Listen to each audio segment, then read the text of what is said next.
Bonjour à tous. Comment être un bon fanatique, un bon fanate? Alors, si on regarde notre paracha de Pinchas, c'était un canaille. Canaille en hébreu, c'est fanat. Et on peut comprendre la réponse dans le mot en hébreu. Canaille, ça vient du mot ken, un nid d'oiseau.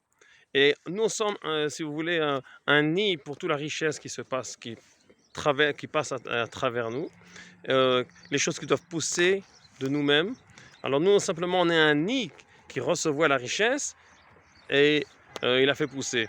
Et si on ne comprend pas ça, si on mélange notre besoin, notre petit besoin, les choses vont pas pousser comme il faut. Si on va toujours mélanger notre égoïsme, on n'arrivera pas à être un ken, un nid pour faire grandir les choses. Et un canaille, un ken, c'est un fanatique, mais c'est un bon fanatique. Pinchas, c'est un canaille. Il savait vraiment vivre la chose. Il était un nid pour toutes les grandes idées, pour tout que tout va grandir par lui. Le Mashiach, c'est écrit dans le Zohar, qui sera dans une place qui s'appelle Ken. Parce que quand on sera vraiment un Ken, un vrai nid pour faire grandir les choses, alors le Mashiach va venir. Cain, ça a commencé de Cain. Il était un Ken, mais pas assez fort. Il a mélangé son égoïsme et voulait recevoir quelque chose. C'était un mauvais nid pour faire grandir la grandeur et la richesse. Alors, toujours quand on va faire passer quelque chose à travers nous, on doit faire attention.